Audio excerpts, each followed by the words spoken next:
Sejam bem-vindos ao podcast Pode Tá. Eu sou o pastor Alexandre Farias e a gente vai com uma conversa muito legal com o pastor Otávio, do canal Cristianismo Inteligente. Bom, o assunto vai de missões até a situação da teologia da igreja brasileira. Deixa eu apresentar um pouquinho o Otávio antes de chamá-lo. O Otávio é professor de História, teólogo, apologista cristão, está cursando pós em Teologia em Práticas Pastorais, é pastor em Maturéia, Paraíba, há 13 anos, tem um canal no YouTube com mais de 70 mil inscritos, chamado Cristianismo Inteligente. E eu quero chamar agora o meu amigo Otávio. Vem comigo, Otávio, vamos lá, vamos que vamos? Aê! E aí, tudo bem, Otávio? Oi, Alexandre, tudo bem? Um prazer estar aqui com você, viu? Um prazer muito grande a gente poder participar, conversar um pouquinho a respeito de assuntos tão importantes e necessários, né, para a vida cristã. Espero que seja uma conversa legal aí. Não, vai ser muito bom. Primeiro que a gente vai entrevistar um pastor que trabalha em missões. Eu sei do teu testemunho, conheço da tua vida, te conheço, é um grande amigo também. A gente se fala todos os dias aí dos problemas pastorais da igreja e muitas outras coisas, mas eu quero já que você comece falando um pouquinho do teu testemunho. Conta para mim, você sempre foi cristão? Bom, a minha história é bem longa, né? Se for contar tudo desde o início, quando eu me converti, a gente não terminaria esse podcast hoje, não. A gente faz duas partes aqui. Bom, eu me converti bem cedo, né? Com 14 anos, e meus pais já eram cristãos, e desde então eu fui instruído e educado com todos os princípios cristãos, e eu agradeço a Deus porque isso me livrou de muitas situações. Verdade. E eu sempre digo que isso é uma bênção, né? Tem um lado que é uma bênção, mas também tem uma dificuldade, porque a gente acaba não tendo uma visão do quanto realmente o Senhor fez por nós. O que eu quero dizer com isso? Eu nunca senti as desgraças que o pecado causa na vida das pessoas. Claro, isso é uma bênção, não estou reclamando disso, não é? Uhum. Mas como eu nasci num lar cristão, eu já fui instruído logo cedo, já nos caminhos do Senhor, minha família, meus pais, né, sempre ali com a palavra, meu pai sempre muito fiel a Deus. Então a gente acaba entendendo o evangelho, crendo no Senhor Jesus, mas você já está vivendo aquela realidade, né? E é um pouco diferente de quem vem do mundo, que já teve uma vida toda destruída, que já experimentou mesmo o que o pecado causa na vida, né? Então, quando essa pessoa vem para o evangelho, ela tem um amor muito, muito já desenvolvido. E eu digo que quem chega ao evangelho como eu, já desde criança, dentro de um lar cristão, ele precisa, ao longo do tempo, desenvolver essas habilidades, e Deus, ele vai te colocando em situações difíceis, muitas vezes como uma escola, para que você aprenda aquilo que naturalmente você não teve, né? E com essas experiências você passa a conhecer mais a Deus, você passa a desenvolver esse amor pelo Senhor, o amor pelo evangelho. Então, quem vem do mundo, que já experimentou mesmo tudo que o pecado causa na vida das pessoas, quando ele chega para o evangelho, é como Jesus falou, né, da mulher adúltera, né, ela foi muito perdoada, é por isso que ela ama muito, né? E eu precisei aprender realmente bastante a respeito do amor pelo Senhor, de entender o tamanho da graça do Senhor e do que ele realmente me livrou. Né? Mas é verdade, porque a gente perde um pouquinho essa noção, né? A gente se acostuma, eu acho que a gente se acostuma com o amor de Cristo. Porque, como eu disse, desde criança eu já vivi isso, você entendeu? Eu já estava num meio onde o amor de Jesus era apresentado o tempo inteiro. Meus pais, sempre muito fiéis a Deus, então já os princípios cristãos sendo aplicados, né? Então, você crê no Senhor, você é salvo, você sente a transformação, mas realmente você não tem aquele mesmo impacto que uma pessoa que vem do mundo, que já está lá com a vida destruída e o Senhor transforma, restaura aquela vida.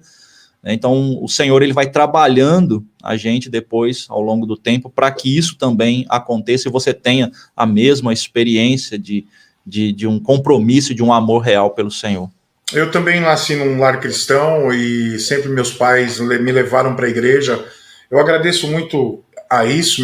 Os meus pais sempre foram um pouquinho mais duros, né? Olha, não faça isso, não vai para tal lugar. E isso foi muito bom para mim, mas desde os meus 11 anos eu me vi dentro de um ministério. Eu fiquei 29 anos na música, tocando no grupo de louvor, e até chegar ao pastorado. Então, foi muito legal. E aí, o que você está dizendo é assim, eu também sinto isso muitas vezes em algumas pessoas, porque eu vejo que a igreja hoje não dá tanto valor ao amor de Cristo, ao sacrifício vicário de Cristo.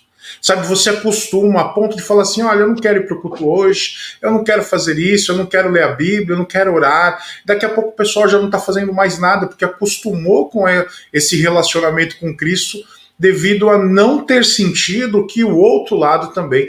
É como você disse, a gente não está dizendo que é errado, que é ruim, imagina, foi uma bênção. Mas eu acho que quem chega do mundo que já sofreu vai dar mais valor do que aquele que nasceu em berço cristão, como o pessoal diz. Não, com certeza. Às vezes quando alguém se converte, assim, porque tem pessoas que se convertem de uma forma muito impactante, né? Ela tem uma vida completamente destruída e se converte, e você vê aquela transformação, você vê como a pessoa está impactada, como ela está maravilhada, né? E às vezes até eu fico pensando, puxa vida, como o evangelho é maravilhoso, olha o impacto que causou na vida das pessoas, né? Então, até isso serve para mim, né, que eu poderia dizer, eu não tive esse impacto tão grande, e eu preciso explicar isso bem, porque às vezes as pessoas ouvem e falam assim, mas como assim não teve um impacto? É que a gente nasceu num berço cristão, ou seja, nós já fomos, você também, nós já fomos isentos das desgraças que o pecado pode causar na vida de alguém, ou seja, desde o início nós já fomos instruídos a estar dentro da igreja, a seguir o caminho da justiça, a estar obedecendo os pais, né? Então, esse estilo de vida já nos livrou de muitas situações, de muitos problemas. Verdade. E uma pessoa que vem do mundo, ela tem esse impacto muito forte, né? Isso realmente é maravilhoso, eu tenho aprendido muito também com essas experiências, né? Qual foi o primeiro ministério que você teve dentro da igreja? Qual o seu relacionamento com algum ministério? Rapaz, assim, a igreja que eu me converti era uma igreja assim, bem tradicional, né? Mas com os meus 15 anos, eu me converti com 14, mas com 15, 16, eu e um outro colega, a gente já estava fazendo trabalho com jovens, né? Desenvolvendo reuniões especiais com jovens, eu aprendi a tocar violão, já tocava com esses jovens, e a gente começou já a participar também, fazendo dirigindo as reuniões, depois começaram a pôr a gente para fazer algumas pequenas reflexões, né? Algumas pequenas mensagens, eu até me lembro da primeira mensagem minha, né? Eu estudei, pensei, e aquela maravilha, né? Você fala, rapaz, moleque, né? Eu tinha uns 17 anos, eu pensei, nossa, eu vou falar muito aqui, agora tá Vou detonar. Vou abalar tudo aqui agora, né? Tá tudo certo. E subi lá e treinei muito, e era um texto e tal, e eu falei, agora eu vou falar. Rapaz, cheguei lá, falei tudo em 5 minutos, acabou tudo, não tinha mais nada para falar, e para mim tinha passado 1 hora já, né? Mas é verdade, eu lembro da primeira ministração também, não é fácil, gente, você encarar a igreja de frente assim, eu saí de trás de uma bateria, da qual eu fiquei por 29 anos, e depois para o púlpito ministrar a palavra, não é fácil, gente, não é uma coisa louca. Eu comecei a pregar com 17 anos, já começava a fazer as pregações, algumas coisas, né? Poxa, que legal. E o relacionamento ministerial, pastoral, quando é que começa isso? Então, isso daí começa já na minha juventude, né? Não eu exercendo, mas o desejo Eu sempre tive o desejo de me envolver no trabalho missionário. Eu sempre quis ir para o sul do Brasil. Eu ouvia muitas mensagens de relatórios de missionários, eu participava muito de encontros missionários. Eu era um pouco diferente dos jovens da minha época, né? Enquanto os jovens gostavam muito de acampamento de jovens, eu ia também, mas enquanto eles gostavam muito de acampamento de jovens, aí lá tinha roda de conversa, e tinha fogueira, tinha não sei o quê, eu gostava, mesmo nos acampamentos que eu ia de jovens, eu sempre ia, ou sempre estava perto do palestrante. Eu sempre queria estar lá perto dele, perguntando alguma coisa, né, querendo conhecer a história, e com isso eu acabei conhecendo muitos irmãos, né, muitos pregadores. E eu gostava mais era de encontro de obreiros, encontro de missionários, sabe? Coisas assim de estudos bíblicos mais pesados. Esse era o meu ambiente, eu gostava. Você vê, um moleque de 17 anos, 18 anos, gostava mais desses eventos. E com isso eu fui aprendendo, né? Fui ouvindo muitos relatórios, e aquilo foi como acendendo uma chama no meu coração. E desde então, ali com 18 anos, eu já tinha muito bem definido, né? Eu quero ser um missionário, eu quero ir para algum lugar pregar, eu quero falar, eu quero ensinar a Bíblia, eu quero ir para algum lugar. E desde então, nesse desejo, eu tinha vontade de ir para o sul do Brasil, né? Eu tinha muita vontade de ir para o sul do Brasil. É interessante porque na minha época muitas missões foi um momento lá em 1900 e algumas coisas, né? Eu lá com meus 18 anos, muitas pessoas, missões, né? Indo muito para a África, para esses lugares para ajudar e tudo. E eu tinha vontade de ir para o sul do Brasil, né? E realmente o sul do Brasil tem uma certa carência. Às vezes a gente olha para o sul do Brasil, que é uma região muito desenvolvida economicamente, né? E você pensa que lá está tudo bem, mas realmente lá tem uma carência muito grande do evangelho, principalmente o evangelho genuíno. E hoje eu confirmei isso, né, depois do canal que eu criei no YouTube, a quantidade de pessoas que é do sul do Brasil, que entra em contato, perguntando, né, ei, não tem uma igreja por aqui do jeito de vocês, porque a gente aqui está difícil, não tem, né? Então, desde aquela época eu já tinha vontade de ir para o sul do Brasil, mas era uma vontade minha. Exatamente assim, eu gosto até hoje, né, muito da vegetação de lá, das paisagens, do lugar, do clima. É gostoso demais, né? Eu gosto do clima e tudo, né? E então era aquele desejo, né, de ir para o sul, iniciar um trabalho, evangelizar, sei lá, talvez montar uma escola de teologia, sei lá, começar a ensinar a Bíblia de algum jeito, né? Mas Deus tem seus planos, né? E você foi para onde? E aí, exatamente o oposto, né? Completamente o oposto. Eu queria ir para o sul, acabei no Nordeste, quase no Norte. Mas a minha vinda para o Nordeste, ela também é uma história muito grande, bem interessante, né? Com muitos detalhes, a ação de Deus, assim, de forma impressionante.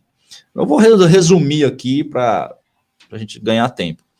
Mas em 2001, eu estava exatamente aí em São Bernardo do Campo, inclusive, né? Estava numa igreja aí, junto com meu tio, que ele estava dando os estudos na igreja. E foi aí, em São Bernardo do Campo, que eu conheci a minha esposa, né? Então, a gente se conheceu aí nessa semana de estudos bíblicos, e eu não sabia de nada da vida dela, e ela começou a conversar, a gente começou a conversar ali, né? E desenvolveu uma amizade durante aquela semana, todo dia a gente conversava na reunião. Depois do culto sempre tinha ali a lanchonete. A confraternizaçãozinha, um bolinho. Pagava uma coxinha. Um bolinho, né? E ela sempre passava o bolo para mim, né? Então ficava passando o bolinho, um cafezinho. Aí você falava, vou orar por você, minha irmã, pode deixar a semana toda. Não tirei aí, você da minha cabeça, orei todos os dias por você. Não, por aí, nada disso, não, para com isso. Foi acontecendo naturalmente, sabe? Mas é natural, você chega para a pessoa e fala, olha, vou orar por você. Mas a gente foi bem natural, não teve esse negócio, não. Aconteceu, sabe? A gente começou a conversar e aí ela me disse, né, que era aqui do Nordeste, que também evangelizava aqui e tal, enfim. Eu sei que a gente começou um relacionamento e tudo, passou-se 3 anos, em 2003, nós casamos, né? Isso foi em 2001, 2003 a gente casou. E fomos morar aí em São Joaquim da Barra, que é aí perto de Ribeirão Preto, né? No estado de São Paulo mesmo, bem perto ali de Ribeirão Preto, que é a minha cidade. Nós moramos ali por 6 anos. E depois de 6 anos, durante esses 6 anos, na verdade, aquele desejo de ir para o campo missionário, você vê, eu tinha o desejo desde os 18 anos, mas foi apenas com 33 anos que eu realmente tomei a decisão de sair. Então, teve um tempo aí bem de amadurecimento, de aprendizagem, de muitas experiências, né? E já estava casado, já tinha um filho. Mas foi assim, nós nos casamos, fomos morar aí em São Joaquim da Barra, e depois esse desejo continuou. Mas aí eu vim, né, conhecer o Nordeste por causa dela, né, conhecemos o Nordeste, tudo, os pais dela, tudo eram daqui, e eu vim. E quando eu vim para cá, eu conheci um pouquinho daquele trabalho que ela também realizava, né, aqui tinha, se eu não me engano, 7 ou 8 irmãos aqui já, que tinham ouvido do evangelho, mas não tinha uma igreja estabelecida, assim, bem organizada, com recursos, eles reuniam ali entre eles, né. E pronto, depois fomos embora, viemos aqui acho que 2 vezes, enquanto casados, e depois voltamos, e aquele desejo de ir para a obra era muito forte, mas aí foi onde Deus começou a trabalhar, não era mais o Sul, sabe? Aí ele começou a mostrar para mim que existia o Nordeste, e hoje eu entendo que Deus colocou, Ed, na minha vida exatamente para me mostrar que existia o Nordeste. E hoje eu sei disso diante dos resultados, diante do que Deus fez aqui, porque é coisa impressionante, não é? É difícil pastorear aí? Então, foi assim, né? Chegou um dia, nós decidimos que iríamos vir, comunicamos os irmãos, a igreja e tudo. Inclusive a igreja falou, olha, não temos nada contra vocês irem, mas nós não temos como sustentar vocês lá. E eu pensei, bom, eu não estou indo para ser sustentado, não estou indo, eu sei lá, Deus está me chamando para ir, eu vou, né? E foi uma coisa tão impressionante, porque, olha só, nós tínhamos uma casa lá, né, em São Joaquim da Barra, eu tinha a casa, e o que nós fizemos? Eu botei a casa à venda, coisa de maluco, coisa de doido mesmo, pus a casa à venda, e apareceu um comprador, e o preço estava até um pouco abaixo do que valia a casa, mas a gente queria vir logo, né, para cá, aquele desejo ardente. Então, pusemos a casa à venda, os móveis, nós fizemos mais ou menos igual tem aquele costume lá nos Estados Unidos, a feira da garagem, né, venda na garagem, jogamos, abrimos a nossa casa e falamos para todo mundo que a gente conhecia, falou, estamos vendendo nossas coisas. Aí um belo dia começou, né, abrimos a casa e começou o pessoal chegar, e aí era um levando geladeira, era outro levando mesa, era outro levando sofá, e foi assim, a última visão que eu tenho, que eu me lembro bem ali, na porta da minha casa, na rua, era um cara num carrinho de mão, né, uma carriolinha, levando as coisas nossas embora, outro levando no carro, e foi assim, nós desfizemos de todos os móveis, e o último móvel que sobrou dentro da casa era um banquinho, onde nós comemos a nossa última refeição, que foi uma pizza em cima daquele banquinho e pronto. No outro dia, o que coube dentro do carro, a gente colocou, meu menino era pequeno, ele veio só num pedacinho do banco de trás, e o carro veio lotado com o que deu para colocar dentro do carro. E eu nunca tinha vindo para o Nordeste de carro, às vezes que eu tinha vindo de ônibus, né? Mas foi assim, e viemos sem, olha só, né? Coisa de Deus mesmo, sem garantia de R$1 de lugar nenhum. De lugar nenhum. Nada, não tinha ninguém. Foi pela fé. Ninguém chegou e falou assim, ó, vá que nós vamos garantir tanto para vocês. Não, nós viemos completamente sem recursos nenhum. Mas a força era muito grande.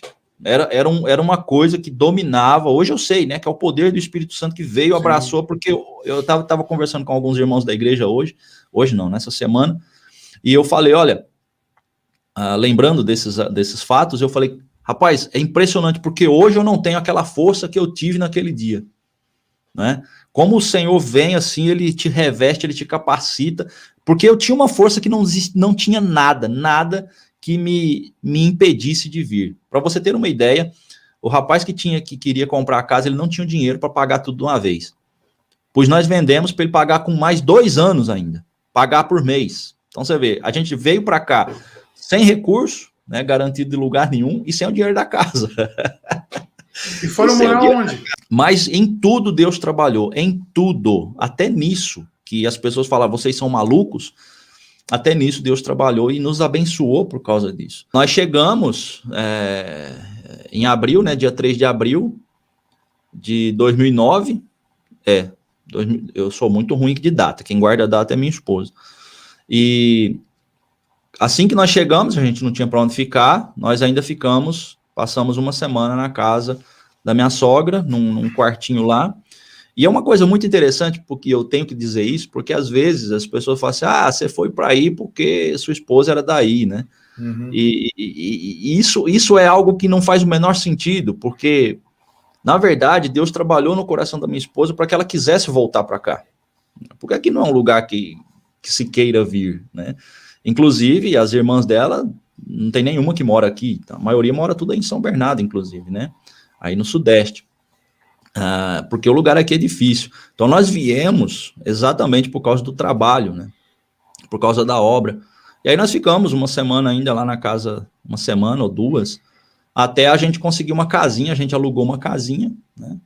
E começamos, assim, eu não sabia o que teria no fim do mês, como é que eu ia me virar aqui, porque aqui não tinha emprego para minha profissão, porque eu fechei meu negócio lá em São Paulo, eu tinha uma empresa em São Paulo, uma empresinha, né?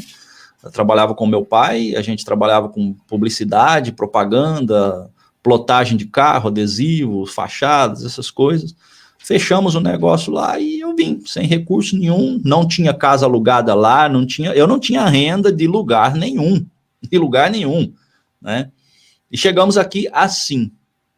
E é uma coisa tão impressionante que desde o primeiro mês, eu não sei te explicar, mas desde o primeiro mês, o Senhor começou a nos sustentar e eu não sei como, até hoje, Ele tem sustentado, sem nós termos nenhum recurso garantido de lugar nenhum, né? Então eu vejo que hoje eu vejo que Deus, Ele honrou a nossa fé, honrou a nossa força, a nossa disposição, e nós estamos aqui até hoje, e tudo que foi feito aqui é feito através dessas ofertas voluntárias, através de outras igrejas que ajudam, que apoiam, mas nós mesmos não temos um salário garantido até hoje, eu não tenho. Chegando aí, você está em que cidade? Aqui é Maturéia, no sertão paraibano. Quantos quilômetros daqui até aí, São Bernardo até aí, dá um quanto? 3 mil? 3 mil? Dá para ir de bicicleta, né? Dá, você vem de bicicleta e volta de jegue. Mas foi basicamente assim, sabe, Alexandre?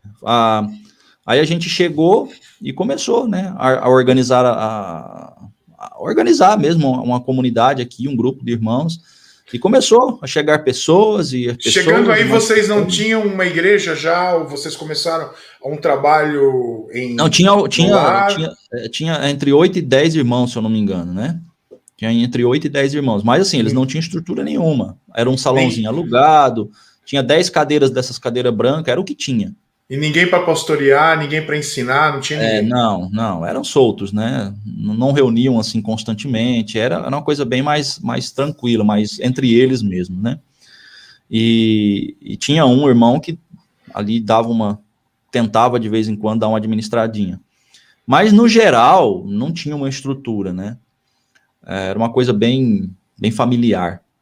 E desde que nós chegamos, estruturamos, organizamos o salãozinho, a garagem onde a gente alugava, pintamos, melhoramos e colocamos ventiladores, encontramos mais cadeiras e foi melhorando, né?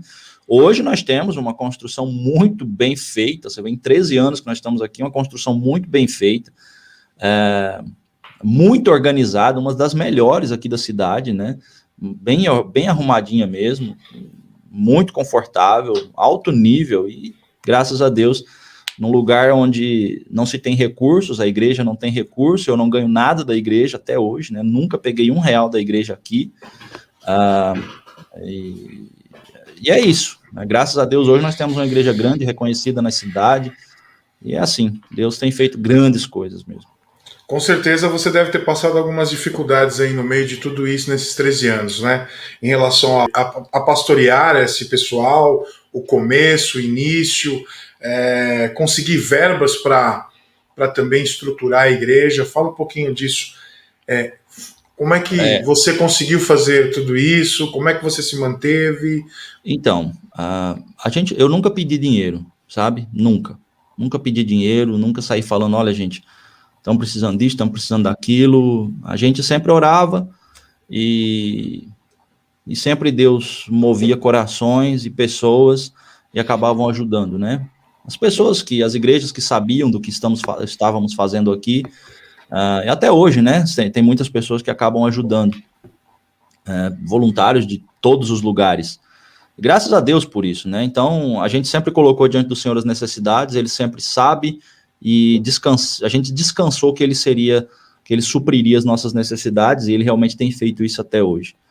Agora, teve muitas dificuldades, né? Eu creio que a primeira dificuldade que eu enfrentei aqui foi com a própria cultura do lugar, porque aqui, o Nordeste, a maioria das pessoas conhece o Nordeste pelo litoral, né? O litoral, a gente sempre brinca aqui, quem vem no litoral não conhece o Nordeste. A pessoa fala aí do Sudeste, geralmente, eu fui pro Nordeste. Você foi para onde? João Pessoa, Alagoas, Maceió, Recife. Não, você não veio pro Nordeste, você veio pro litoral do Nordeste, né? Você não conhece a realidade do Nordeste, que a realidade mesmo triste do Nordeste mais difícil está no sertão. É muito difícil? Assim, para quem já está aqui se acostuma. Agora, para quem vem de fora, vê uma realidade bem diferente, uma cultura diferente, palavras diferentes, né, um vocabulário diferente, o próprio jeito das pessoas lidar com as situações é diferente, a velocidade que as pessoas falam aqui, eu tive muita dificuldade para entender no início, né, era quase um dialeto diferente. Hoje está mais diluído isso, por causa do avanço da internet, as pessoas viajaram muito para São Paulo, voltaram, então houve uma mesclagem muito grande das culturas e das linguagens, né? Então se perdeu um pouco aquela tradição bem nordestina, que era bem isolado, o pessoal era só daqui, raramente saía para outros lugares, então realmente, quando eu cheguei aqui, ainda peguei um pedacinho disso, o finzinho disso, sabe? Hoje está um pouco mais misturado, você não percebe tanta diferença, inclusive nos próprios pratos, né, nas comidas, tá bem diluído essa cultura local, misturou muito. Mas no começo foi difícil, eu tinha dificuldade de entender o que as pessoas falavam, sabe, o jeito das pessoas entender as coisas, às vezes alguma coisa para mim era brincadeira e para a pessoa parecia ofensivo, né, porque tem uma outra forma de entender as coisas. E eu fui aprendendo isso aos poucos, né? Você vai se encaixando, né? Na situação. Você tem que se encaixar. Hoje eu já não vejo diferença nenhuma, não tem problema nenhum aqui. Converso com todo mundo, sei lidar com as realidades, sei como as pessoas entendem as coisas. E o povo aqui, pelo menos aqui na nossa região, é um povo assim. Eu diria para você assim: se você fizer com que eles não gostem de você, acabou. Tem jeito. Vai ser muito difícil você ganhar confiança de novo. Mas é um povo que, se você conquistar a confiança, eles te defendem com tudo, né? Eles vão dar crédito em tudo que você fala. Então, até nisso, eu tive que aprender como chegar com o evangelho, porque aqui, como eu disse, hoje não tanto, mas no início, o evangelho aqui era muito difícil, porque as pessoas muito presas à tradição, né, religiosa, católica romana, então isso era muito forte, ainda é hoje, mas não se compara a 10 anos atrás, e há mais tempos atrás ainda, que era muito mais rígido, muito pior. Você teve problemas com isso? Você teve problemas com a Igreja Católica da cidade? Tivemos com pessoas, né, que falavam que odiavam crentes, que não queriam a gente passar por perto, não aceitavam a gente em casa. Teve um incidente interessante, nós tínhamos um trabalho com criança, né, nós fizemos muito trabalho com crianças aqui, inclusive grande parte do que nós temos hoje na igreja, a maioria dos jovens vem desse trabalho com crianças, desde quando a gente chegou aqui, pegávamos crianças pequenininhas, cresceram com a gente, hoje são membros da igreja, né. Mas nós tínhamos um trabalho também desse tipo numa zona rural aqui, e lá muito forte, né, essa presença do padre na época, né, um padre que estava aqui.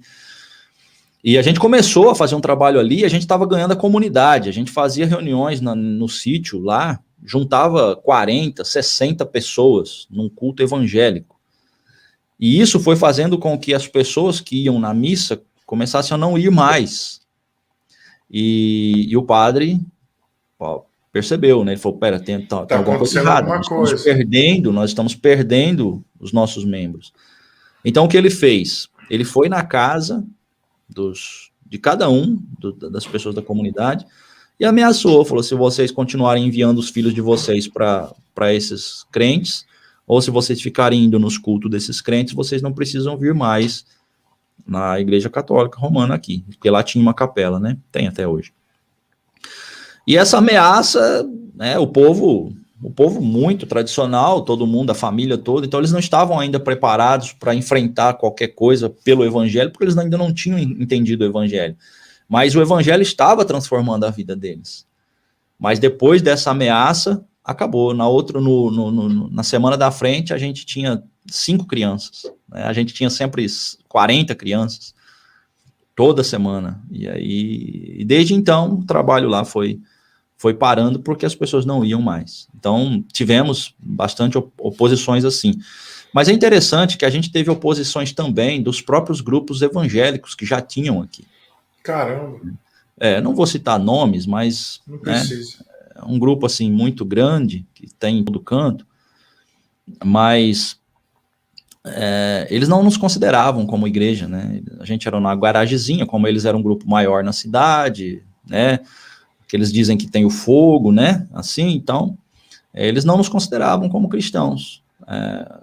Chamava a gente de seita, porque era um grupinho pequeno, né? Mas, enfim, graças a Deus... A gente sofre com isso hoje em dia, né? Não é? Acho que rapaz, porque no Brasil inteiro, bem, né? Eu acho, viu? Você veja bem, a gente começando, ensinando, parece que as pessoas, acho que os pastores desses grupos, eles acabam vendo outros grupos como uma ameaça, talvez, para tirar membros, né, deles, ou fica com medo, sei lá, talvez o interesse seja financeiro, e aí você tira clientes deles, né? Talvez seja isso.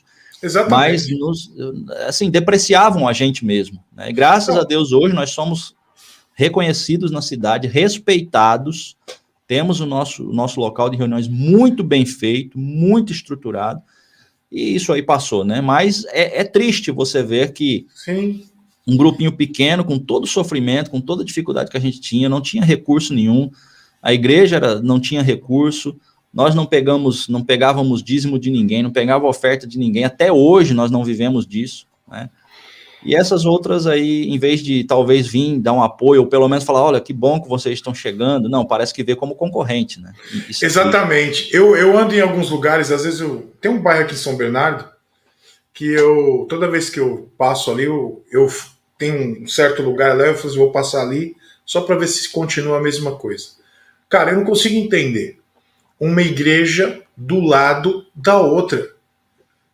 É parede germinada. Eu não consigo entender, porque para mim isso é ver a igreja como um mercado, como algo, uma mercadoria, porque qual é o objetivo de ter 2 igrejas, uma do lado da outra?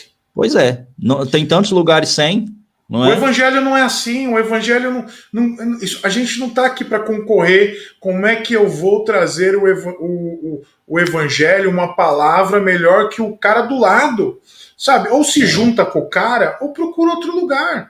Você vê, tem tantos bairros, né, que não tem, podia ter uma nesse bairro, outra no outro bairro, exatamente, pela comunidade, mas não, exatamente. Eles querem uma, geralmente é assim mesmo, eu vejo, quando eu vou em São Bernardo, essa região do sul, tem muito isso mesmo, igreja atrás da outra.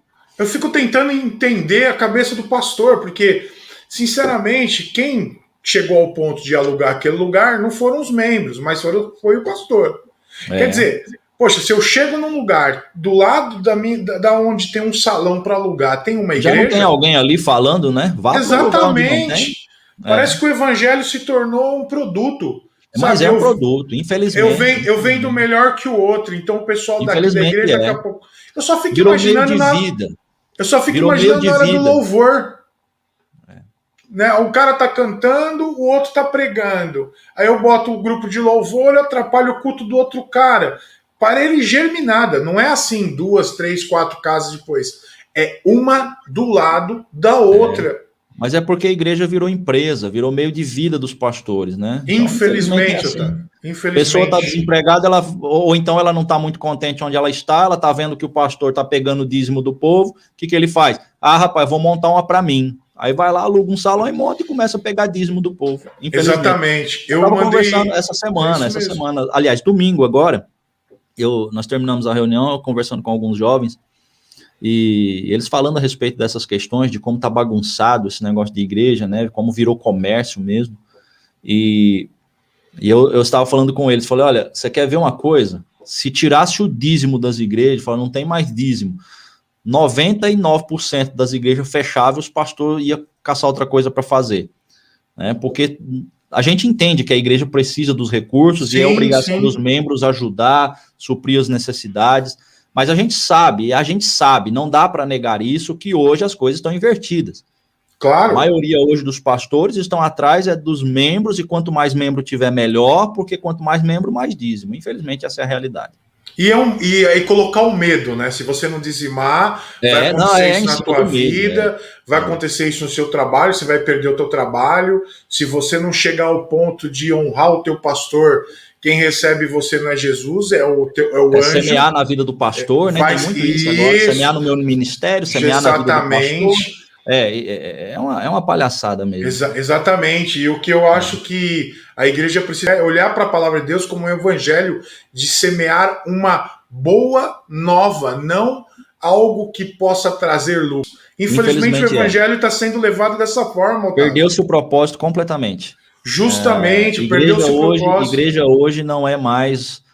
A missão da igreja hoje não é mais evangelizar e não é salvar almas, né? Exatamente. É claro que não são todas as igrejas. São poucas. Existem pastores sérios que dão a vida. São poucos, mas existem. Justamente, que colocam até grana em cima disso tudo para manter igrejas. Existem pastores sérios, mas tem muito picareta por aí. Uma das coisas que a gente sofreu muito aqui também, porque as outras igrejas aqui sempre pedem o dízimo, né? Fazem os ofertórios lá, todo culto tá pedindo, aquela coisa sempre. E uma das coisas que a gente ganhou muito respeito aqui na cidade foi exatamente a questão de nós não pedirmos ofertas, não fazermos ofertório em momento nenhum. Quem quer ofertar oferta, a gente não sabe quem deu, quem não deu, quanto deixou de dar. E Deus tem feito coisas impressionantes, sabe? E eu, por exemplo, não sou sustentado pela igreja, não ganho nem R$1 da igreja aqui. Então, tudo isso tem trazido muita honra para o evangelho na nossa comunidade. As pessoas têm visto Deus agir, e por elas verem Deus agir dessa forma na comunidade, elas estão vendo Deus agir nas suas próprias vidas, sabe? Sim. Também. E isso nos trouxe assim, um respeito muito grande na cidade. Glória a Deus. Porque é necessário. E eu acho que nós precisamos passar esse evangelho. Eu também aqui na igreja, deixa eu pegar aqui, esse é o cartãozinho eu pus dízimo e oferta só para saber o que é, mas aqui, pastor, cadê o nome daqui para a gente colocar o nome? Não, você não precisa me dizer quem é você. Oferta, eu acho que eu sou o único, não sei, talvez você já fez isso, mas eu esqueço de tirar a oferta. Não, a gente aqui já não tira mesmo, né? Eu não esqueço porque eu não tiro. Não, eu já deixo lá atrás também. Olha, se você quiser ofertar, meu querido, tá lá. Então, a pessoa põe lá, fica uma caixinha lá, ela põe lá, se quiser. Exatamente isso. Muitas até hoje vezes, nunca faltou. Graças a Deus, isso é bom. Fala para mim, uma diferença que você vê de você pastorear uma igreja no sertão, e como você já teve conhecimento das igrejas nas cidades como São Bernardo do Campo, e você conversa com outros pastores também, uma dificuldade de cidade grande, o que você vê de diferença que você precisa fazer aí e não dá para se fazer numa cidade grande ou vice-versa? Qual a sua dificuldade muitas vezes para pastorear? Rapaz, graças a Deus, as dificuldades aqui na questão de pastoreio não são grandes, né? As pessoas aqui são muito respeitosas, elas são muito comprometidas. Quando elas assumem um compromisso, você não precisa ficar chamando atenção. Eu creio que talvez, pelas igrejas que eu conheço do Sudeste, os problemas que a gente sabe que existem, e pela comunidade aqui que eu lidero, né? Então eu sempre falo baseado na experiência da minha comunidade, não da dos outros, né? O que eu vejo, a diferença talvez principal, seja que no Sudeste as pessoas estão muito mais ocupadas com a própria vida, com seus próprios interesses, do que com o Senhor. Aqui, eu creio que a própria situação do lugar, as dificuldades do lugar, a carência de bens materiais, às vezes a dificuldade financeira, a seca, enfim, todas essa realidade que cerca as pessoas do sertão, fazem com que elas vejam as coisas de Deus com muito mais prazer, sabe? E elas se sentem assim, alegres por poder ir para as reuniões. Parece que no Sudeste a gente vê que ir para as reuniões é um peso muito grande. Sim. A pessoa, se pudesse ficar em casa, ela ficaria. Então eu creio que talvez essa seja a maior diferença. As pessoas não têm compromisso com a igreja, com o evangelho, em estar ali, em ajudar, né? Aqui não, aqui a gente não tem essa dificuldade. Chega a hora da reunião, as pessoas vão chegando, elas vêm, você vê que a pessoa chegando para todo lado, e entram ali, vão cantar, vão louvar, e depois da reunião também, não é aquela coisa que eu vi já em muitas igrejas, né? Acaba o culto, o irmão falou amém, já tá todo mundo embora, já tá fechando as cortinas, e já não dá 5 minutos, não tem ninguém mais ali, né? Verdade. Aqui não, aqui eu fico 1h30, 2 horas ainda, esperando até o último ir embora. Rapaz, eu amo isso.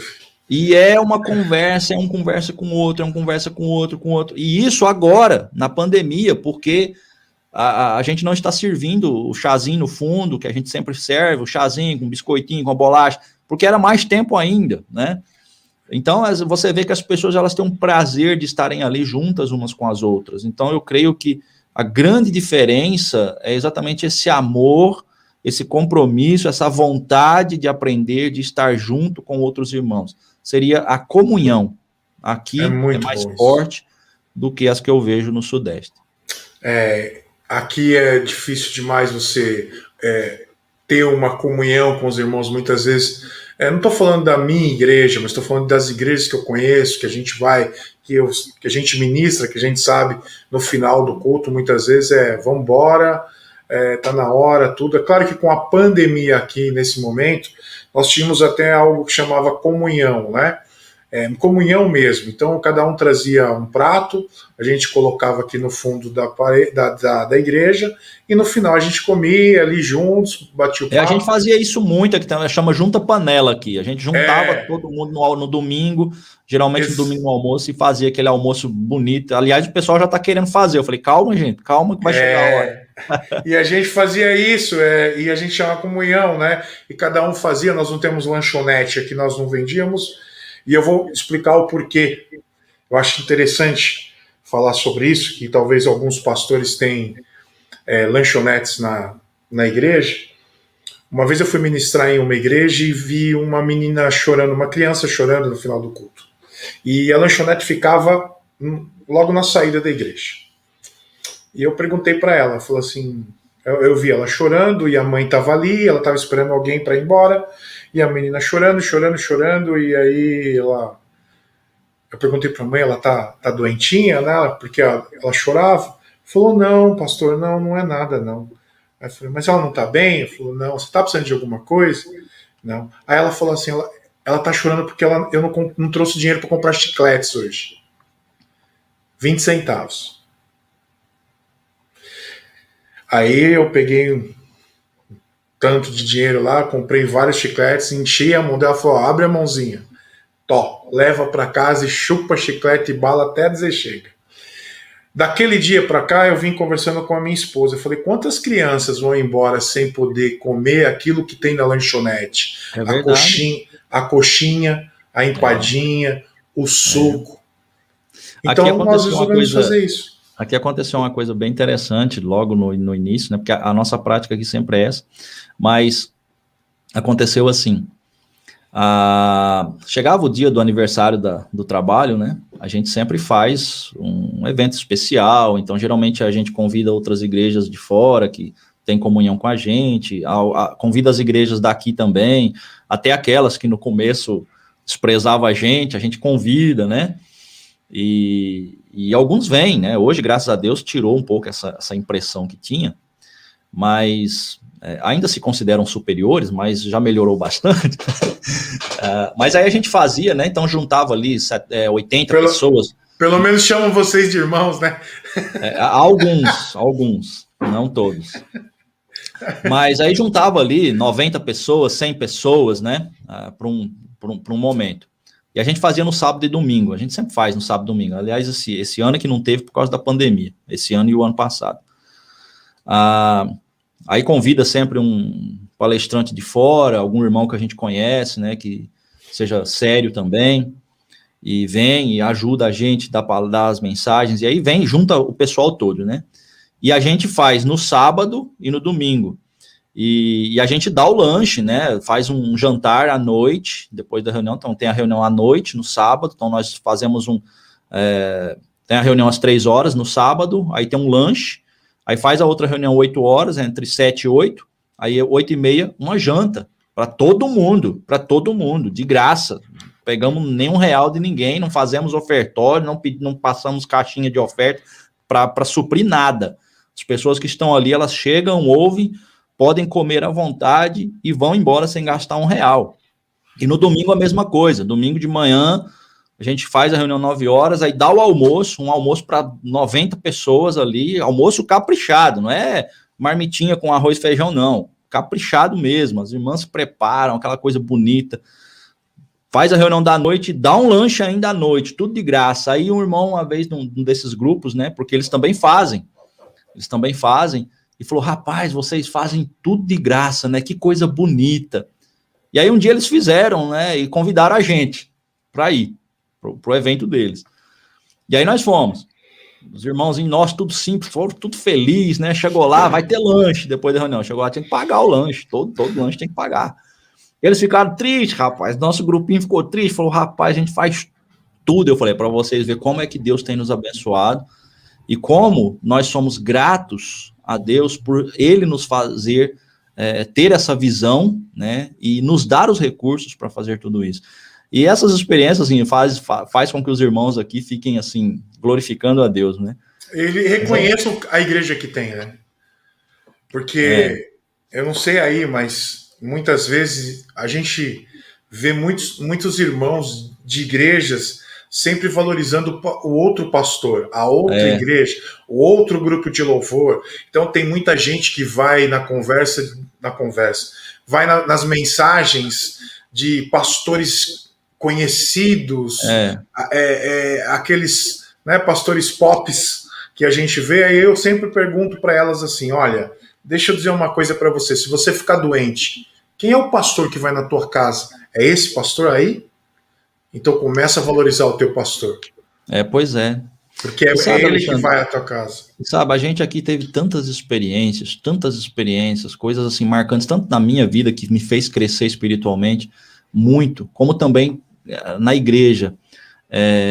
Na minha vida pessoal, por exemplo, a maior experiência que nós tivemos aqui foi logo nos primeiros meses que nós chegamos aqui. A gente estava pregando numa região, numa zona rural, tinha um ponto de pregação ali, e uma pessoa se converteu, né? Uma senhora se converteu, uma jovem ainda, mas já casada, se converteu, e o marido dela ficou totalmente revoltado, bateu nela, virou aquela bagunça, né? Ela teve que fugir de casa no meio da noite, no meio do mato, chegou na casa de uma irmã toda arranhada, sem roupa, uma loucura, né? E aí esse marido dessa mulher falou que ia me matar, de todo jeito, falou que ia me matar, porque a mulher dele tinha se convertido e tal. Que aí um belo dia a gente tinha feito a reunião lá, tava terminando a reunião, veio uma senhora correndo e falou assim, olha, não vai ali não passa ali pelo curral não, porque o fulano tá lá para te matar, ele tá fazendo a tocaia lá que ele falou que vai te matar a hora que você passar lá. E E fazia 6 meses que a gente tinha chegado, né? E eu me lembro que estava com minha esposa, meu menino pequeno, e veio aquela voz, né? Aquela coisa assim, vá pela outra estrada, né? Fuja. E no mesmo instante veio a outra voz, né, que falou assim, você está disposto a estar aqui e dar a sua vida pela missão que você está fazendo? Veio esse pensamento. E na hora, rapaz, eu tive aquela força novamente, né? E eu lembro que eu pensei o seguinte, eu vou passar lá, e ele tá lá para fazer a tocar, pois eu vou lá conversar com ele. Eu vou passar lá onde ele tá. E eu pensei comigo, se tiver que ser a minha missão aqui 6 meses apenas, vai ser. Mas eu não vou fugir desse primeiro desafio.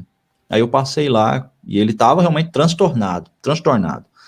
Além de estar meio no álcool, ele estava também, eu percebi ali que ele estava com a ação do inimigo, a voz dele estava diferente. Ele fez ataques para mim e falou coisas contra o evangelho, não apenas contra mim, né? Falou que ia acabar com o trabalho, falou que tudo que a gente está fazendo aqui ele ia destruir. Você vê, isso não é um cara que não tem nada a ver, né? Ele queria destruir a igreja que a gente estava iniciando ali, e ele estava realmente com a voz diferente. E ele depois falou assim, você me deixa em paz que eu te deixo em paz. Você vê, isso não é coisa de uma pessoa falar, né? Mas enfim, fui embora, ele não conseguiu fazer nada contra mim. Glória a Deus. Mas depois ele disse, né, que ia me matar. Pode passar 10 anos, mas que ele ia me matar. Bom, já passou 13, né? Então, não sei se ele ainda vai me matar, mas foi um período assim em que eu fiquei realmente muito apreensivo.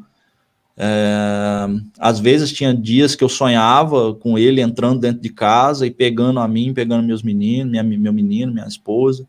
Eu andava pela rua com medo, porque aqui é difícil, não tinha, até hoje não tem muita lei, naquela época menos, né? E o cara não tem nada a perder. Se ele vir, você passa lá, ele te dá uma facãozada mesmo, acabou. Você vai fazer o quê? E a gente ia muito para o sítio, andava muito nas estradas de terra, né? Muitas trilhas, então realmente tinha o perigo, né? Sim. Mas depois eu ainda conversei com ele agora, recentemente, parece que acho que ele esqueceu, passou, mas isso foi uma experiência muito forte para mim, né, que eu... Cuidado de Deus com você. Foi naqueles primeiros anos, naqueles primeiros meses, veio aquele teste, falou assim, você está aqui disposto realmente a entregar tudo pelo trabalho? E sabe, foi depois daquele momento que o trabalho, assim, eu posso dizer que explodiu. Realmente começou a crescer, e a gente foi sendo abençoados, e até hoje sendo abençoados. E eu falo para você que tem gente que me ajuda, às vezes cai na minha conta coisas que eu não sei de quem é, né? E a gente ajuda um, ajuda outro, fizemos toda a estrutura da igreja, e enfim, é isso, né? Deus tem feito coisas grandes. Agora, tivemos muitas outras experiências na área pessoal, familiar, mas na área da igreja, no sentido da igreja também ter experiência, tivemos várias também. Mas eu vou citar 2 aqui. Aqui tem muito esse problema da seca, né? Nós enfrentamos muita seca. No ano de 2012 até o ano de 2018, foram os piores anos de seca do sertão que se tem notícia, né? Pelo menos dos últimos 100 anos. Esses 2 últimos anos, 2019 para cá, choveu um pouco mais, mas realmente esse período de 2012 para 2018 foi assim terrível, e o ano de 2012 e 2013 foi devastador, realmente devastador. Era carro-pipa, e a gente nem sabia de onde vinha essa água, às vezes chegava água amarela, suja, água com barata, e era a água que vinha, né? Então a gente, para beber, tinha que comprar mineral de garrafão, que também não se sabe de onde vem, mas pelo menos estava branquinha, limpinha, né? Você não via barata boiando dentro e não estava amarela. Mas a que a gente comprava para tomar banho, para lavar roupa, essas coisas, tudo era essa água que às vezes vinha do carro-pipa. E já está ameaçando de novo aí a cortar o abastecimento, porque os açudes, aqui não tem água nascente, entendeu? Não tem poço artesiano, é um ou outro em algum ponto isolado que consegue algum poço artesiano, nós até tentamos aqui também, mas não deu. Enfim, e aí teve uma época dessa que a gente estava com 4 batismos para fazer. E aqui na igreja a gente ainda não tinha, né, as nossas instalações. Hoje a gente tem um batistério lá dentro e tudo, né, bem organizadinho, mas a gente não tinha, né, não tinha lugar para fazer batismos aqui, os açudes todos secos, né, e a gente queria fazer o batismo, e as 4 pessoas querendo se batizar e não tinha água. A gente pensou, bom, vamos comprar um carro-pipa, e tem um irmão aqui que tem um sítiozinho, ele tem um tanque lá na pedra, um tanque natural, né, na pedra assim, tem um buraco na pedra. A gente joga um carro-pipa lá dentro, 2 carro-pipas, e a gente faz o batismo lá, né, fazer o quê? Não tem jeito. E a gente começou a orar, né, a igreja, orando, falou, Senhor, nos dê recursos, nos ajude. Rapaz, naquela semana deu uma chuva, não era para chover assim, mas naquela semana deu uma chuva suficiente que encheu os tanques. Glória e a na Deus. Semana da frente nós fizemos os batismos, né? Aleluia. Teve uma outra experiência ano 2018, final de 2017 para 2018, que estava terrível, uma seca muito grande, estava realmente horrível. As pessoas que são daqui já não estavam mais sabendo o que fazer, né? Os carro-pipas do exército, particulares, levando para encher os reservatórios das casas, mas assim, já estava buscando água a 40 quilômetros de distância, porque na região já não tinha mais. E foi num domingo, à noite, a gente estava reunido, e diante daquela situação toda, a gente colocou diante do Senhor, falei, irmãos, vamos orar, porque está muito difícil. O que nós vamos fazer numa seca dessa? E a igreja começou a orar, nós começamos a orar naquele momento. Eu chego a arrepiar, cara, é impressionante. A gente começou a orar, e a igreja orando, e a gente falando, Senhor, e eu clamei a Deus, né? Ele falou, Senhor, tenha misericórdia dessa igreja, do teu povo que está aqui. O Senhor é o dono do céu, o Senhor é o dono da terra, o Senhor pode fazer chover agora, se o Senhor quiser. Rapaz, você acredita que nós não terminamos de orar, nós ouvimos um barulho de trovão. Nós fomos interrompidos por um barulho de trovão. Aleluia. Na hora que deu o trovão, todo mundo, glória a Deus. E eu parei de orar na hora. Eu parei. Eu comecei a chorar, sabe? Foi na hora, Alexandre, uma coisa impressionante. Glória a Deus. A gente estava orando e fomos interrompidos por um trovão. E começou a chover antes de nós terminarmos a reunião. Aleluia. Alexandre, caiu 130 milímetros de chuva em 3 horas sem parar. Aleluia. Naquela noite.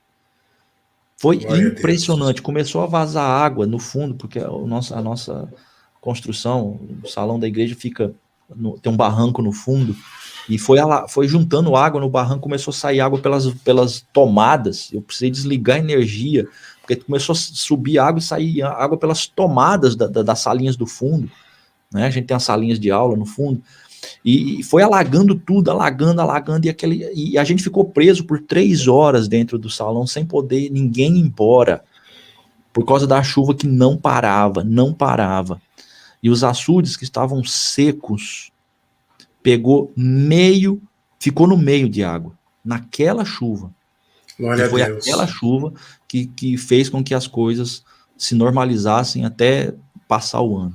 Glória a Deus. Uma chuva.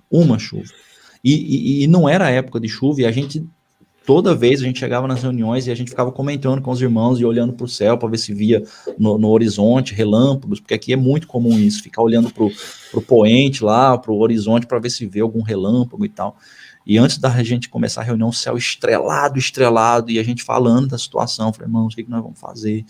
Alguns irmãos pensando, rapaz, se continuar assim, eu não sei, eu vou ter que ir embora, ir para outro lugar, meu gado está morrendo, e aquela coisa toda.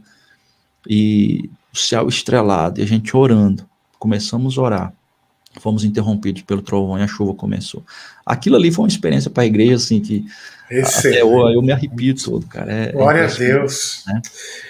Otávio, eu sei que você tem um canal chamado Cristianismo Inteligente no YouTube, mais de 70 mil inscritos, é uma bênção.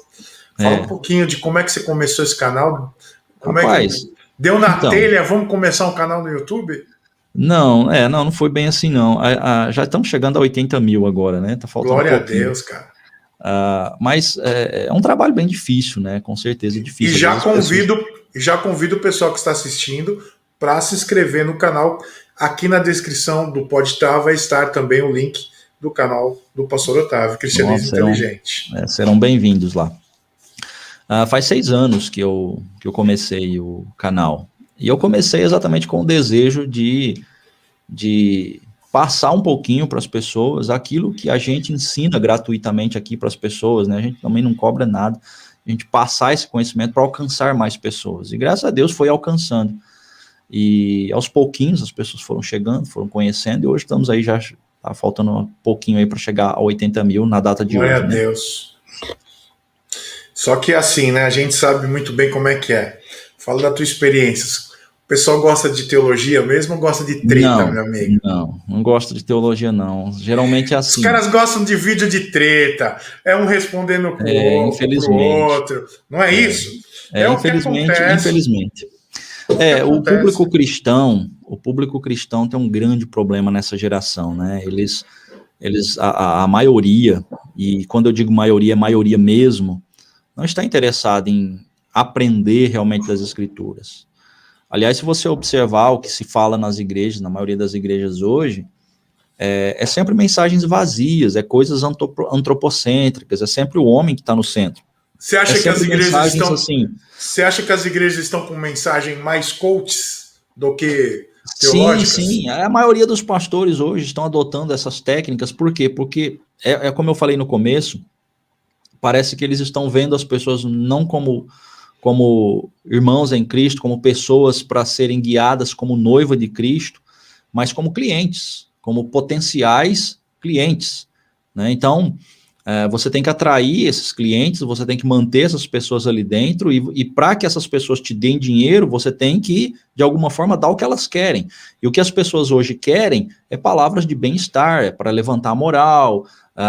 Aliás, a gente pode fazer uma perspectiva bem interessante de que hoje a teologia da prosperidade, que antes prometia carro, casa, dinheiro, hoje ela mudou. Hoje a teologia da prosperidade é emocional, preparar sua mente, te trazer palavras que mexem com você. É o antropocentrismo. Palestras assim, estilo coach mesmo, para levantar a sua moral. Uhum. E aí o evangelho verdadeiro, a pessoa se aprofundar nas escrituras, isso os cristãos não querem. Aí você conversa com muitos cristãos hoje, aí de várias igrejas, você fala de um personagem bíblico e fica assim, quem é esse personagem? O que aconteceu? Onde é que ele está? O que aconteceu com ele? Não sabe nem o que é, não conhece a Bíblia de capa a capa, não conhece a história panorâmica da Bíblia. E a gente sente isso pelo canal, né? Você vê 6 anos de canal, onde, graças a Deus, eu tenho procurado fazer um trabalho sério, um trabalho com qualidade, mas 6 anos para 80 mil, você pega canais aí que são cristãos, né? Mas que ficam com vídeos, né, do estilo oração da noite, oração da manhã, oração para você receber a bênção do Pai, oração para você ser cheio do Espírito, oração para você vencer na vida, venha ver a profecia do fim dos tempos, agora chegou o fim. E agora tem um outro tipo também, não sei se é React que chama, você reagir a vídeos de outras pessoas. Então você coloca o videozinho e aí você chega ao ponto de olha isso. Esse negócio de React, eu acho assim, a coisa mais ridícula que existe, porque mostra a incapacidade de quem faz isso. Porque ele não tem capacidade de produzir um conteúdo próprio, ele não tem capacidade de produzir um canal do YouTube por ele mesmo, então ele pega conteúdo dos outros para ficar criando o canal dele. Então isso para mim é uma coisa assim, muito, muito ridícula. É claro que você pode, eu não estou dizendo que é errado você fazer React. O que eu não concordo é com canais que são só disso. Só disso, justamente. Uma hora ou outra, você pode pegar um vídeo de alguém que falou uma coisa e falar, vamos comparar o que ele falou aqui. Mas tem canais que só fazem isso, só pega conteúdo do outro. Aliás, até canais de alguns ateus, eu acho interessante isso, porque existem canais de ateus que pegam vídeos dos cristãos, já pegaram meus, já pegaram seus aí, né? Do Tarles, do canal né? Teu Lugar. E eles fazem o quê? Eles pegam os vídeos e ficam ali comentando. Por quê? Porque eles não têm capacidade, sabe, de criar um conteúdo próprio, de criar um conteúdo original.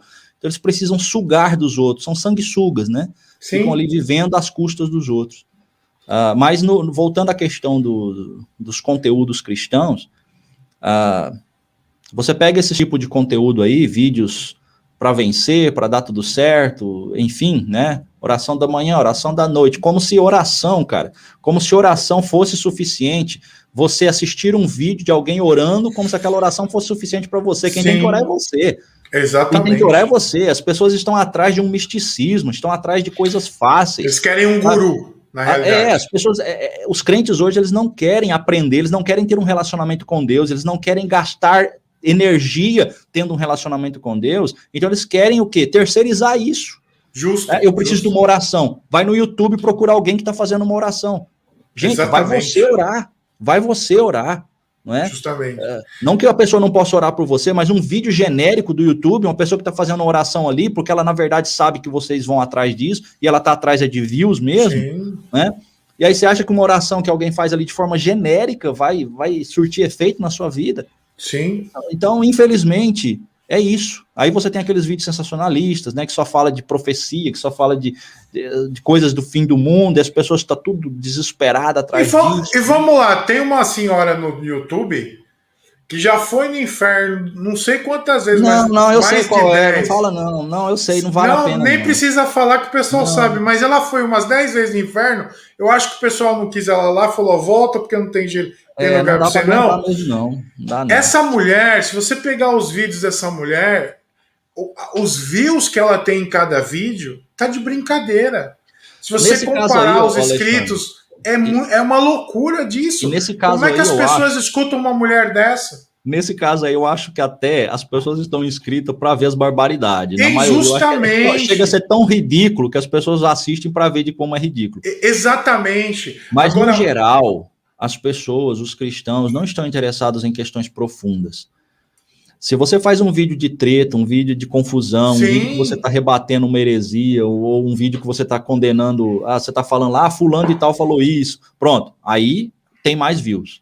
Mas se você faz um estudo, né, teológico, bíblico, ensinando alguma passagem bíblica, ensinando questões de teologia, por exemplo, eu fiz 2 vídeos essa semana sobre expressões teológicas. Eu vi. Dei a aula, mostrei, porque muitas pessoas querem começar no estudo de teologia, mas não sabem nem os termos, né? Você pega ali paracletologia, soteriologia, hamartologia, aí a pessoa nem sabe o que significa esses termos. Então eu falei, eu vou fazer um videozinho simples, mas explicando cada termo e tal.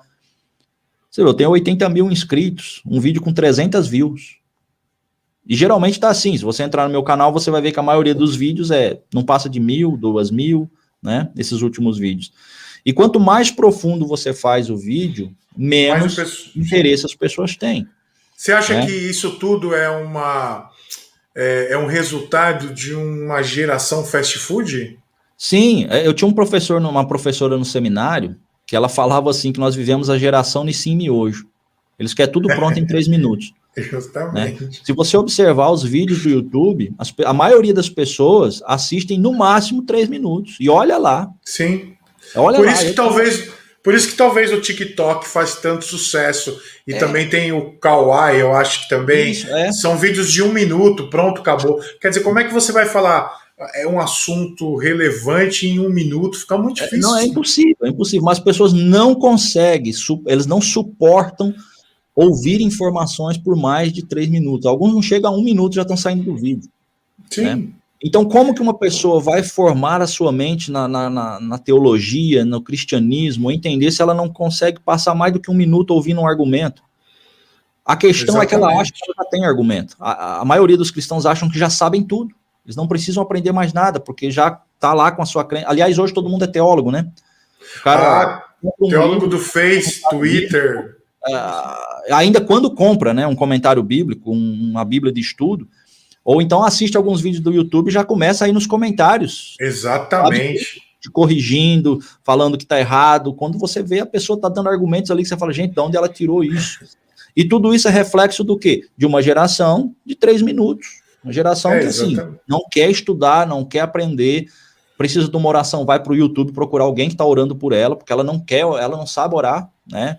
Gente, que cristianismo é esse que nós estamos vivendo nos dias atuais? É por isso que nós temos muitos cristãos sofrendo sem eu sempre falo assim, entre aspas, sem necessidade, porque se conhecesse a palavra de Deus, saberia o que fazer.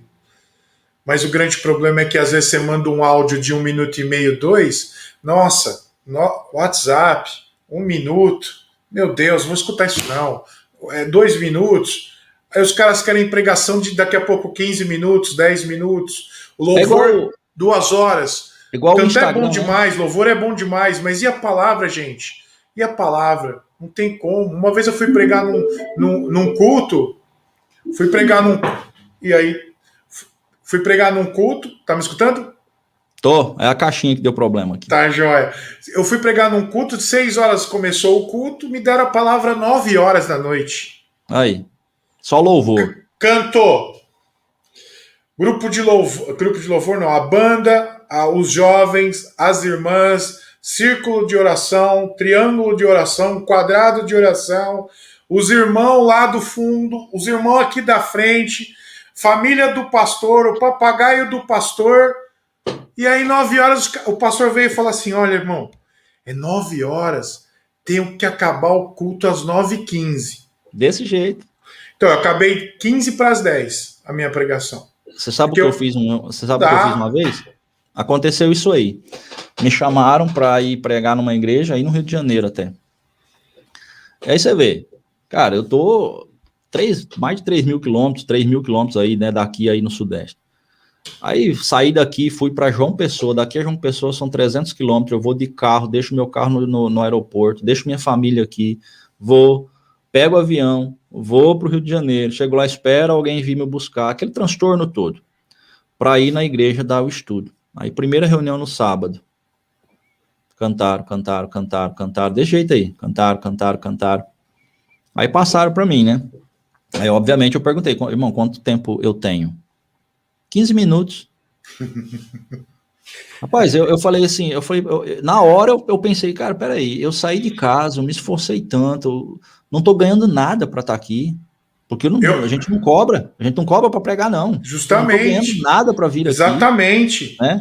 Eles, não claro, é que a gente quer falar. Eles pagaram meus trajetos, pagaram minha despesa, mas não tenho cachê, não ganho nada. Eu falei, deixei minha família, tô passando um final de semana fora, aí eu chego aqui para trazer um estudo, eu ia falar sobre a santidade de Deus, e aí cantaram, aí a hora que eu pergunto pro irmão, se ele tivesse falado assim, você tem uns 40 minutos, tudo bem, eu me enrolava ali dentro dos 40 minutos, mas quando ele falou, você tem 15 minutos, e depois eles tinham cantado 1h30, eu peguei e falei assim, tá certo. Aí eu comecei a pregação, falei assim, irmãos, eu não vou pregar.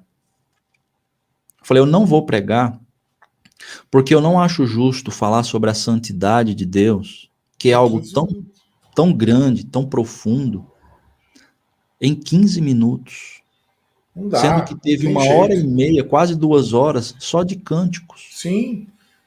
Eu falei, eu não estou sendo aqui orgulhoso, não, é porque eu saí de casa para vir aqui, vocês investiram, vocês fizeram um investimento alto para me trazer aqui, para eu falar 15 minutos da palavra, sendo que vocês gastaram mais de 1h30 cantando. Podia cantar no outro dia, o dia todo. Sabe? Rapaz, deu um mal-estar no negócio, mas foi uma chacoalhada boa, porque depois até os próprios líderes da igreja veio falar, irmão, foi muito bom o seu alerta, e tudo aconteceu lá, deu um reboliço mesmo, mas eu fiquei realmente assim, com uma sensação de, assim, eu não tinha capacidade, eu não tinha condições de falar em 15 minutos. Não dá. Sabe? De falar assim, peraí, gente, a palavra está sendo colocada em 15 minutos apenas.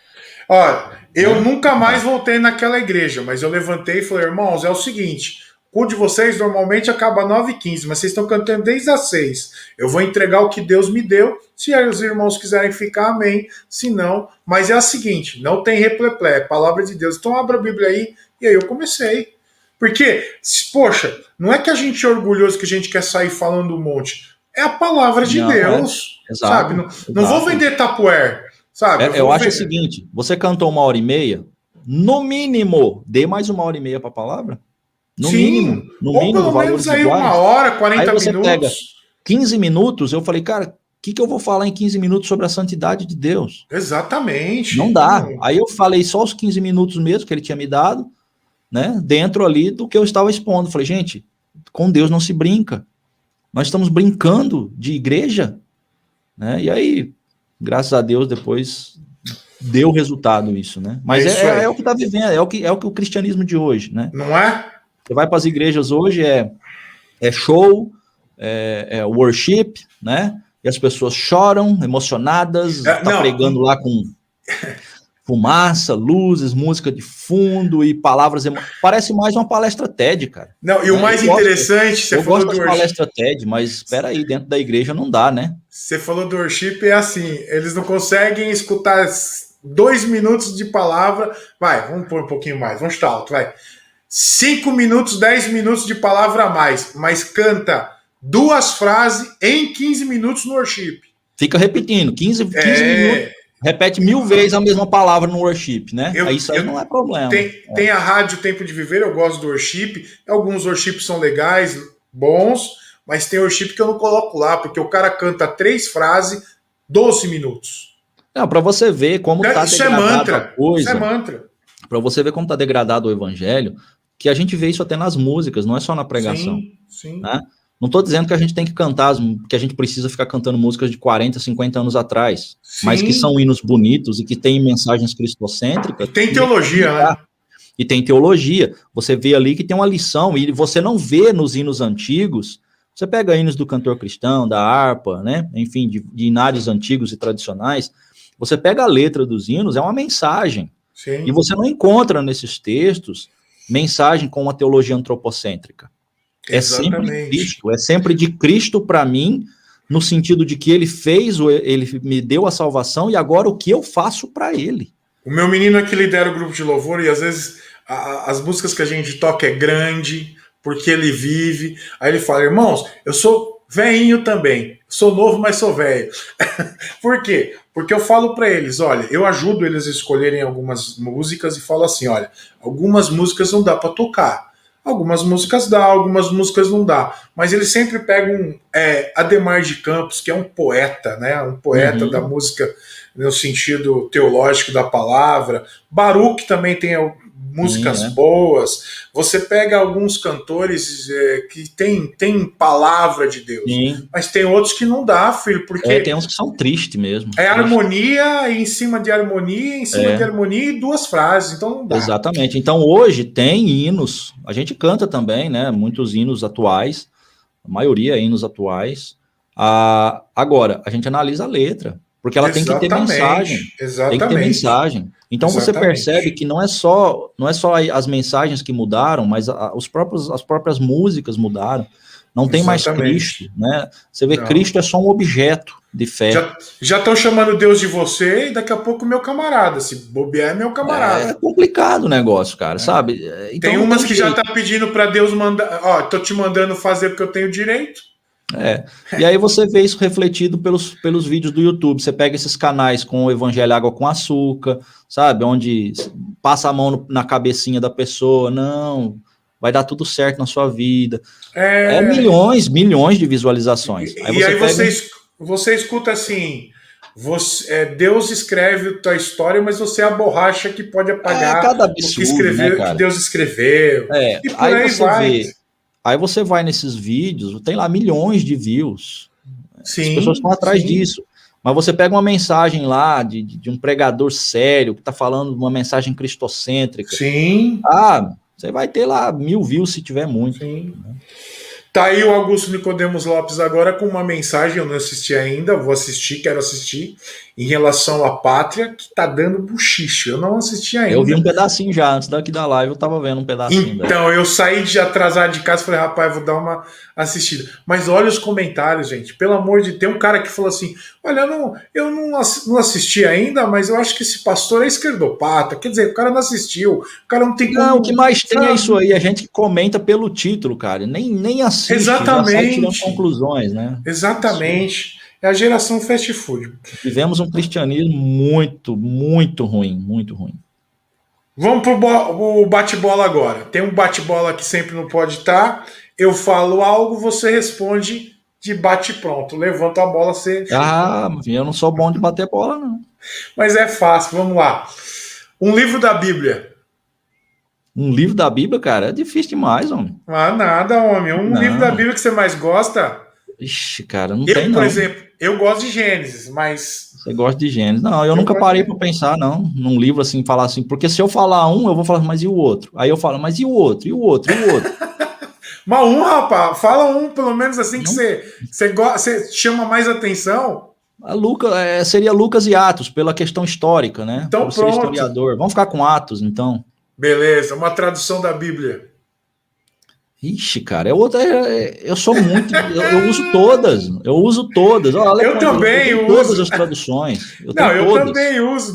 Deixa eu abrir aqui para o Mas pessoal vamos ver. lá. A Mas gente vamos tem lá. bastante aqui, mas qual que você gosta mais? Por exemplo, eu uso a João Ferreira de Almeida, Revista Não, a que eu uso Atualizada. realmente a que eu uso mais desde quando eu me converti é a Almeida atualizada, né?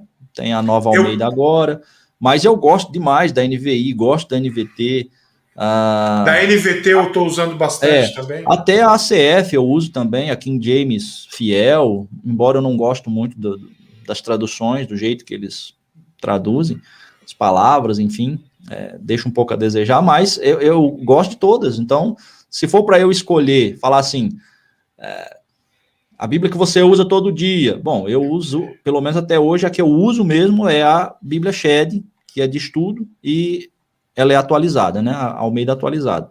Mas se for para eu Beleza. escolher a de leitura, eu vou ficar com a NVI e a NVT. Sim, sim. Então, uma tradução que você mais gosta, qual que é? Aí você. É difícil, cara. Não tem uma tradução que eu mais gosto. Não tem. Porque se eu falar para você, eu mais gosto da Almeida atualizada. Eu vou falar, bom, cara, eu gosto da Almeida atualizada em alguns aspectos, mas eu Há gosto da outros NVI em aspectos que você gosta de outros. outros. Então não Vamos dá. lá, Antigo e Novo Testamento. Antigo ou Novo Testamento? Não, para com isso, meu. Os dois. Um Ah, não tá existe de sem o brinco. outro, ué. Eu sei, Um não mas existe. Como que eu qual vou falar chama? Novo Testamento? Aí eu falo o Novo Testamento, mas peraí, o Novo só existe por causa do Antigo. Sim, mas qual que chama mais atenção? Por exemplo, para mim, eu gosto muito do Novo Testamento, né? O Novo Testamento. Eu Mas acho mais eu instigante o gosto do velho. antigo também. Eu acho o Eu Antigo acho mais mais instigante instigante. o velho. Eu acho ele mais difícil, assim, ele tem mais questões, ele tem mais dificuldades Esse homem, históricas, você tá enfim. sabonete hoje, não vê que não tem. Eu gosto mais do antigo nesse sentido, por ele ser mais instigante, né? Uma referência do Antigo Testamento. Ah, rapaz, não sei para que Ah, você fica fazendo vamos! essas coisas, Né? Bate referência. Como bola. assim? O João Flávio fez hoje à noite. Um Hoje à noite personagem? nós estamos gravando na segunda, no dia da estreia, dia 6 de setembro. Nós estamos gravando essa entrevista que vai ao ar na segunda que vem, né? Mas é assim, ele também passou por isso. Fala para mim, Você, referência do Antigo Testamento. Quem? Alguém que você. um personagem? Isso, isso. Ixi, cara, sei lá, meu. Tem tantos, cara. Ah, Eu vá, é escolher um. sério. Não, eu tenho dificuldade porque, assim, em todos eu vejo qualidades, em todos eu tenho Mas o que chama mais eu não atenção, consigo, jovem. eu realmente não consigo falar assim, tem esse. Né? A maioria talvez falar assim, Davi. Eu vejo Davi realmente como um grande servo, mas eu vejo outros com outras qualidades que ele não tem. Então, aqui seria uma referência que te chama atenção. Algum personagem, por exemplo, para mim, a questão assim, Abraão, Moisés, Isaac, Jacó, Esaú, seja quem for. Exatamente, essa é a minha dificuldade, porque eu escolho um e eu falo, mas esse não é. Eu posso falar um, mas ele não vai ser o preferido, porque sempre vai. Eu sempre olho Então, com uma visão muito ampla. manda um Mas aí. vamos pegar, sei lá, Daniel. Tá bom. Daniel. Referência do novo. Do novo. Jesus não vale, né? Que Vale, vale. não, eu prefiro que seja algo assim mais. Mais humano. Mas Jesus é o exemplo máximo, né? Sim, é verdade. Eu ficaria com Paulo mesmo. Legal. Eu gostaria de evangelizar um. Evangelizar um. Ai, ai. Rapaz, eu tenho vontade ainda de ir na África, evangelizar talvez um africano. Legal. Eu nunca seria da igreja. Da igreja que não seja de Jesus. Boa, olha, você tá sabonete, Mago. Não, Ai, com ai, ai. certeza de igrejas que tenham doutrinas heréticas, nunca. O que no fim das contas me coloca fora de quase a maioria na minha concepção, né? Você já imaginou qual foi a resposta de João Flávio nessa Sei, pergunta? não precisa falar, não. Teologia ou apologética? Eu acho que a apologética está dentro de teologia, é uma disciplina da teologia, né? Um livro teológico. Um livro teológico? Que marcou, que você gosta de ler?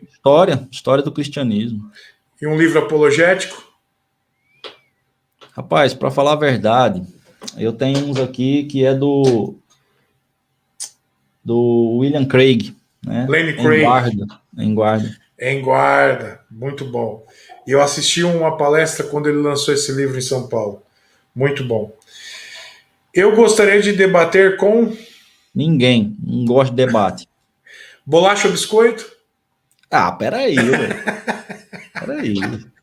Amigo, bolacha ou biscoito? Bolacha. Então tá bom. Se você... Essa pergunta todo mundo fala, mano, não tem nada a ver com o assunto. Ou não é? Mas é só pra pegadinha mesmo. Vai, manda aí.